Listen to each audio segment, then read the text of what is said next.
Every week we speak to one of the finest thinkers of his generation, the author of international bestsellers, including The War on the West, The Strange Death of Europe, and The Madness of Crowds. Douglas Murray, you're in Israel. Let's start with the temporary ceasefire and the release of 50 hostages, women and children kidnapped by Hamas.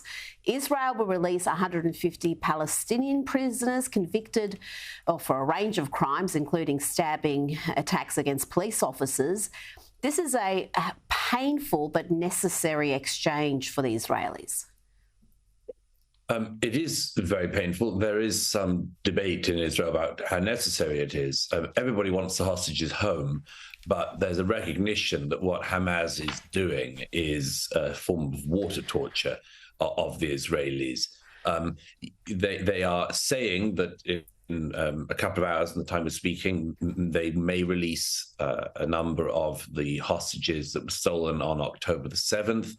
The identities of those aren't known publicly. It's meant to be a prioritization of the many children who were abducted, but we already know that many of the children who were abducted are not on the list of names to be released. And yes, for every one Jewish child to be released today, the Israelis are swapping 3 Palestinian prisoners. That is, as you say, people in Israeli prisons for carrying out horrific crimes.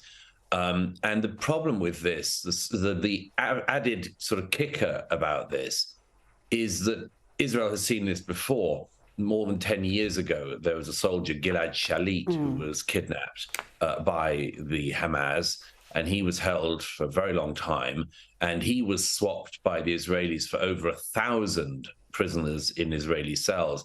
One of those prisoners was the Hamas leader, Sinwar, who actually planned and carried out the attack of October the 7th. So everybody knows that the lives of every innocent child is priceless, but this is coming at a huge price.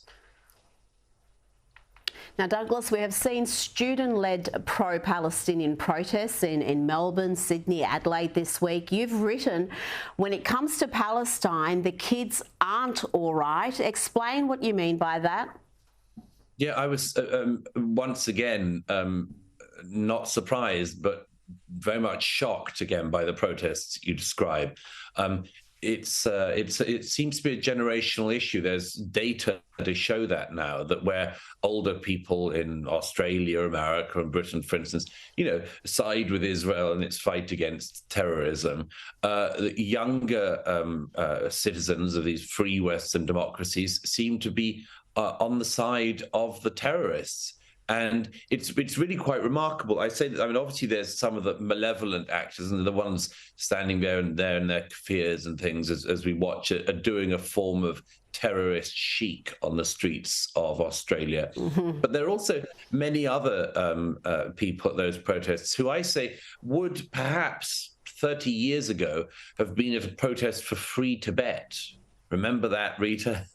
You and I yes. Remember that. The days when if you wanted to signal that you were a good person, you said free Tibet. And, it turned out that Tibet remains doggedly unfree. The Chinese Communist Party really turned out not to bow to the pressure of a few Devon-based sandal wearers. And they continue to repress the people of Tibet and to hold it.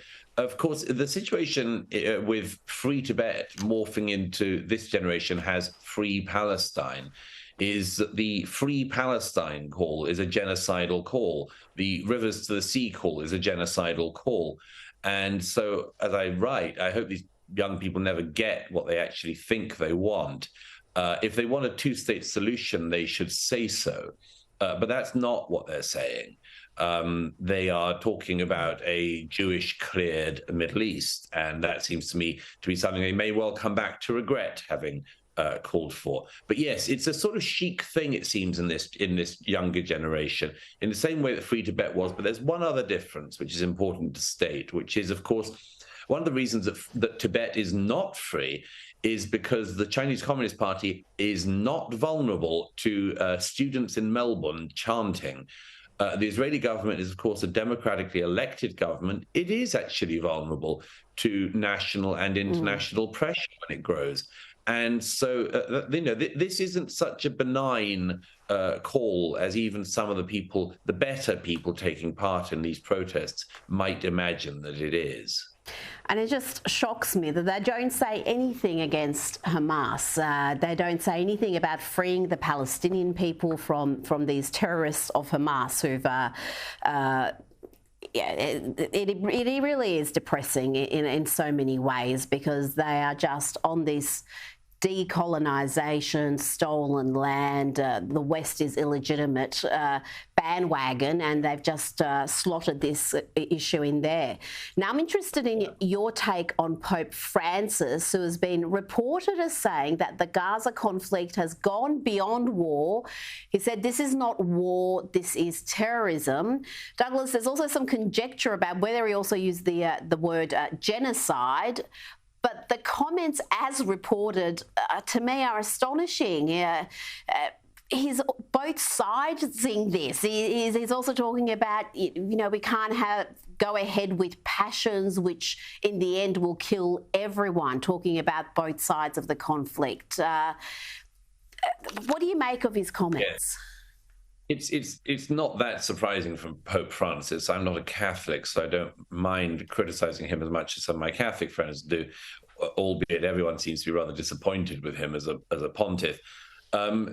Yes, as you say, I mean, it's both sidesism. There has been terrorism, and it was what was done to Israel on October the 7th. Israel has retaliated by trying to destroy Hamas. The Pope should be an expert in relatively straightforward moral delineations.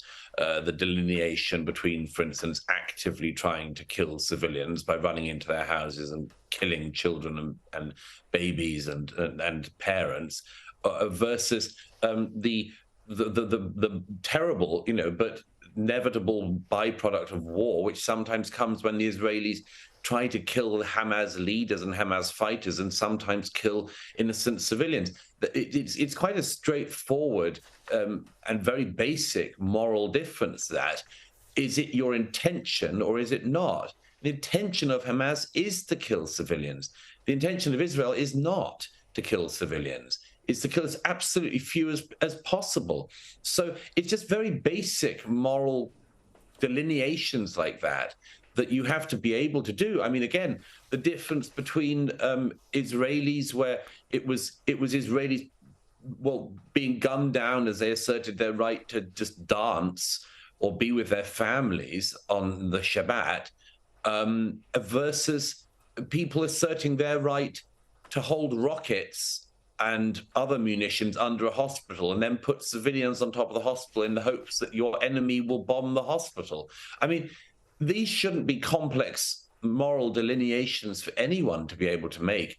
And the fact that the Pope is struggling with them is a very worrying sign, principally for Catholics worldwide who deserve better. Well, he does appear to be the first woke Pope we've had. We also learned this week that Pope Francis has a group of trans women making a monthly visit to his Wednesday general audiences. They're given VIP seats. So, that's an interesting development right there. Now, moving along. Unexpected coalition, Rita. But they all like dresses. Yes. Well, there you go. There is something they can talk about. Now, moving along from that issue, we've seen some terrible unrest today in Ireland with the riots following the stabbing of 5 people in Dublin, including 3 children, allegedly by an illegal immigrant. Police have not yet ruled out any motive, including whether it could be terror-related. Douglas, the politicians and police have condemned the riots and blamed hooligans and the far-right agitators, but you don't have to be far right to be pretty upset by what has occurred and the weak response from authorities. Yes, I mean, the extraordinary demonization of the public by these politicians and others is quite something. It's appalling watching people riot like this and burning down cars and buses, particularly in Dublin, where everyone has memory of that sort of thing happening in not too distant memory. Ireland, by the way, doesn't seem to be a country which needed a fresh ethno-religious conflict to be inserted into it. But there we go. The brilliance of the politicians of this generation have managed just that. Yes, the demonization of the public reminds me of just so many times this has happened before. There was in Liverpool earlier this year a schoolgirl propositioned by an illegal migrant. Local parents who saw the footage of this happening, and there'd been another assault on a local girl. Local parents went to the local asylum centre and protested, and immediately had all of the press from London and everywhere else coming up saying far-right Nazis in Liverpool. I said, it isn't. Maybe there are some nasty elements in it, but mainly this is parents who don't like the sexual assaults of their daughters. You know, how about that as an explanation? And the same thing with people in Dublin. People in Dublin seem to be understandably irate at the random stabbing of civilians, including children, in the middle of the street in Dublin. And you know, the way in which the politicians keep trying to say all the people who object to this must be far right, etc., it is just a part of the problem, Rita. I mean, as you know, this has a result. If you keep dampening down public anger on these sorts of very basic issues, you know, rape of children, anti-stabbing of children. If you try to dampen down abhorrence for such things, what do you get? Well, across the continent, we got another reminder of what you get. You get parties elected to government, which were called far right only a few years ago. And now everyone's going to have to change their language because, like Geert Wilders in the Netherlands and like Giorgia Meloni in Italy, these people are coming to power.